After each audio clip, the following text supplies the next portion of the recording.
How often does it happen that you want to create and launch some new ads, but you find that everything you have ideas of and everything you want to create is kind of similar to what you already created in the past? Very, very common if you have a brand and already know exactly what works, already run a lot of ads, and now want to make more ads to scale further. That's why in this video I will provide an infinite idea framework that you can utilize to make way more concepts for your brand, hit on angles that you've never hit on audiences that you've never hit on, and scale much, much further than you thought is possible with your brand. I've applied this to over 30 brands, and every single time we find new winning angles, new winning audiences, and just scale. So let's get straight into this. So this is the framework I use for it, and this is what I've posted, by the way, on Twitter a while ago.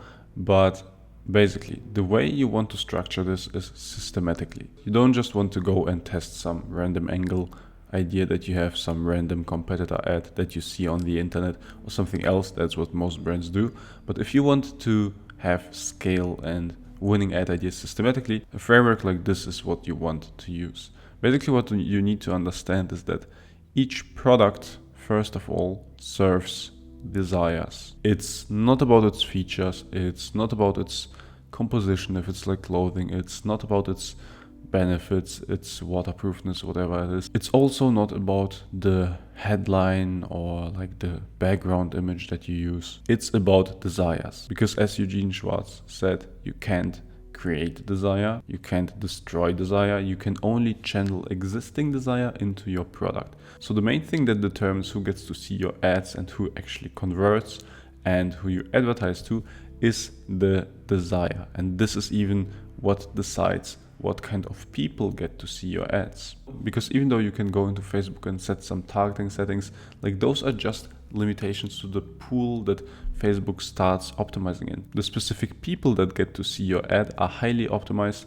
just based on your ad creative. And this is why the desire that you target with the ad creative determines really who gets to see your ad. Now, how can we use this to our advantage? Well, let's say you're selling and scaling a product that is about skincare, that helps your customers have younger, more healthy skin without any wrinkles, just better skin. Now, there are actually many different core psychological desires that you can target with this. A very superficial one would be, of course, to just say, hey, you will look younger with this. You will look 5 years younger. Wrinkles that you have now will go away and your skin will transform into you 5 years or 10 years ago. If you do that, you will probably compete with almost all skincare brands. But behind this obvious transformation, there are different desires that can go into this. For example, one of the core human desires that are behind looking younger, looking healthier, looking better is always sexual companionship. People want to look better, healthier, more attractive. If it's men, also richer for the opposite sex, because that creates validation of the opposite sex and that creates satisfaction and that attracts a sexual and romantic partner for life, or even not for life. And this is one desire you can go for. So you want to specifically show in your ads that your partner will love you more, or that you'll get more attention from strangers if you target single people. And here we are already talking about personas, but that's like on another level. First of all, we talk about desires. But basically how you go about this desire is having hooks like, my husband thought I did Botox, or he couldn't believe his eyes after I used this, or this new routine turns heads. You can see these kind of hooks are not just about, hey, you will look X years younger or you will get rid of wrinkles, but it's way deeper. It's targeting the core psychological trigger that actually makes people want to look younger and more attractive and all of that. And you can see that the hook isn't even talking about skincare. This is how you can target a way broader audience and how you can potentially even target a new audience. Because if you just talk about skincare and skin looking younger and so on, you just talk to an aware audience, to at least to a solution aware audience. Here we are on the unaware area. Here we are at the unaware level. Now the thing is also that the desire you target will compete with the desires that other people target. It could be that your product category is even completely different, but the desire determines what kind of people see your product, because in the end, the desire is the main driver of conversions, and this is what Facebook is optimizing for. And that is exactly why targeting a new desire will target a completely new audience, and you will unlock new scale by doing that. Another desire you can target is alignment with self-identity, for example. Someone who sees them as young, energetic, just well put together and aging gracefully and not like just having all the negative consequences of aging will be also interested in a product like this. They will say they do it for themselves, not for their partner or for the opposite sex or whatever. Of course, even this desire might to a degree actually be linked to opposite sex attraction, just as, you know, girls say, yeah, I'm not going to the gym for, you know, someone, but for myself. Yeah, I mean, to some degree maybe, but actually, if we look psychologically, it's most of the time not the case. But targeting this kind of identity, or targeting actually health and just being healthy, staying healthy longer, and basically extending your young, healthy life, that taps into another category, right? First of all, we had opposite sex attraction. Now we go into health and self-image. And that again, following the logic that I just told you before, will tap into a completely different audience. And there might be some overlap with sexual attraction, of course, because again, that might be psychologically linked. But of course, you will have different pockets of audiences that like will resonate with the health desire more, and others with the opposite sex attraction desire more. Now, going for a desire is just the top level of ads that you can make. So when you're actually at the beginning of testing a new product, what you want to do is definitely have different ads targeting different desires, because this is the biggest test that you can do. So you want to make sure that you test this first and not some like just weird competitor ads, so that you know exactly what desire actually resonates most with your market. And this is where you can go one level deeper, right? First of all, you can make many different ad formats using like split testing different desires. Here you have already like 10 plus ad ideas, right? If you just make organic reviews from it, static reviews, traditional UGC, podcasts, street interview, and so on, right? You can package these desires into so many ad formats. And based on the desires, of course, also the features and the benefits are determined that you want to talk about in your ad. Even if your product might have like 10 benefits, let's say, you want to focus on those that are backing up your desire, of course.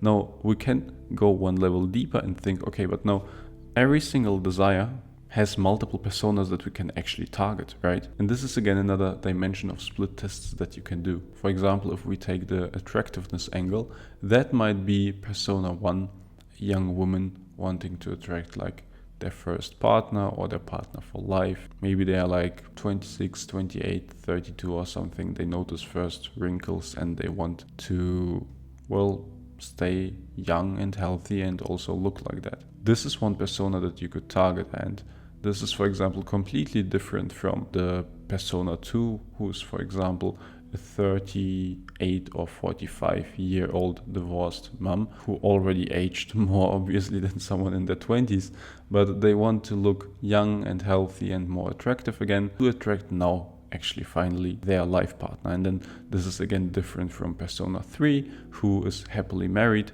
with kids and want to stay healthy and good looking and attractive for their husband, and of course for the self-validation of being seen as that from the husband and from other people in their circle, friends, family, and so on. So you can see based on this example, each desire has many different personas that you can target. The same goes for the health angle, and the same goes for the health desire and any other desire that you may find. And now the interesting part is this again opens up so many ad concepts per desire. So if, let's say, your product serves 3 mass desires, you already can test so many ads, because you have a lot of ad formats per desire.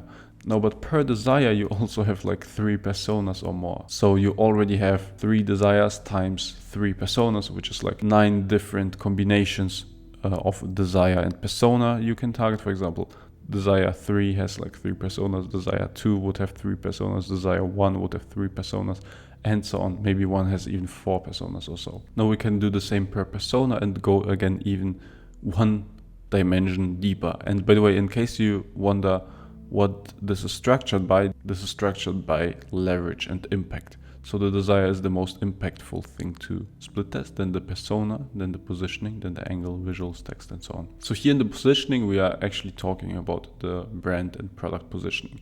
Do you sell it as the new wonder cure to wrinkles? Do you position yourself as a general healthcare brand that just everyone should use to stay healthy? Again, many different positionings that we can go into, and those are also again different per persona, because each persona will resonate with different positionings. And then here you can see you have 3 times 3 times 3, or maybe even more different combinations, and each combination can be again an ad that you can use. Then with each positioning you can also have different angles. For example, if we go for the Botox alternative positioning, one angle can be it's way more cost efficient than Botox, another angle can be it's way more natural and less intrusive than Botox. And then another angle can be, for example, convenience.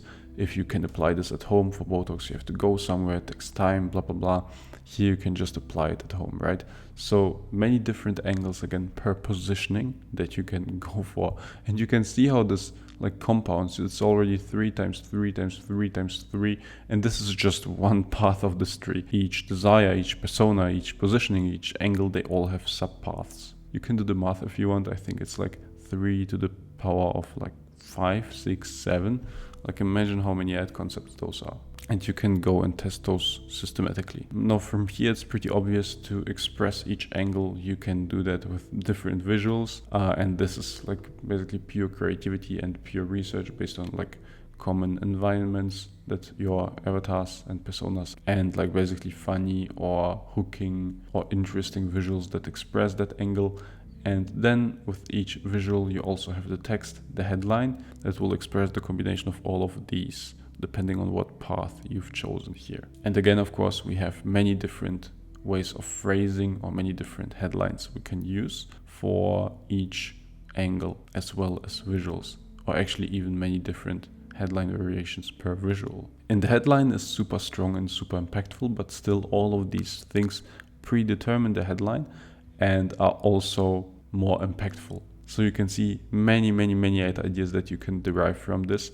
And the best thing is, in a structured way, you won't be testing randomly. You won't be just looking what your competitor do that also have no clue about what they're actually doing. But you will have a systematic framework that if you follow with a bit of thinking and quality in your creatives, you will literally hit all possible winning angles. And that ensures your brand to win no matter what. Now, if you want someone to help you create these scaling ads based on this framework, click the first link in the description. This is exactly what I do for 7 to 9 figure brands. Also, if you want to learn more about how to do this yourself, check out this video where I go over our creative process in detail, how to actually do it concretely so that you can execute it yourself. Keep scaling. Bye.